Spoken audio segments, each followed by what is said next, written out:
Praise the Lord. Hannah കരഞ്ഞതായിട്ട് നമുക്ക് കാണാൻ കഴിയുന്നുണ്ട്. പെനീന കന്നെ ഒരുപാട് നിരന്തരം നിന്ദിക്കാൻ തുടങ്ങി. നിനക്കൊരു തലമുറയില്ലാത്ത, നീ അശുദ്ധിയായതുകൊണ്ടാണ്, നീ ശപിക്കപ്പെട്ട ജന്തുവാ, ശപിക്കപ്പെട്ട ജീവിതം എന്നൊക്കെ പറഞ്ഞ് ഒരുപാട് പ്രാകുകയും നിന്ദിക്കുകയൊക്കെ ചെയ്തതായിട്ട് നമുക്ക് കാണാൻ കഴിയുന്നുണ്ട് ഹന്ന. എന്നാൽ അതൊന്നും വകവയ്ക്കാതെ അവൾ ആലയത്തിൽ വരുന്ന പദവും അവിടെ ജീവിതത്തിലുണ്ടായിരുന്നു.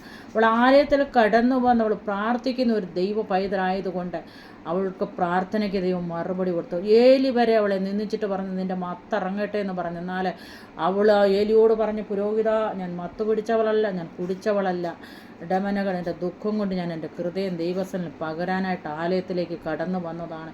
പലരും പലപ്പോഴും നിന്ദിക്കും, പരിഹസിക്കും. നമ്മുടെ ആരാധനയെ നോക്കി, പ്രാർത്ഥനയെ നോക്കി, കരച്ചിനെ നോക്കിയിട്ട് നിന്ദിക്കും. നീ ഇത്രയും നാളും കരഞ്ഞിട്ട് എന്തുണ്ടെന്ന് ചോദിക്കുന്നവരുടെ മധ്യത്തിൽ ഇന്ന് രാത്രികാലം ദൈവാത്മാവിനും ആലോചന പറയുന്ന ബുദ്ധി ഉപദേശിക്കുന്നു.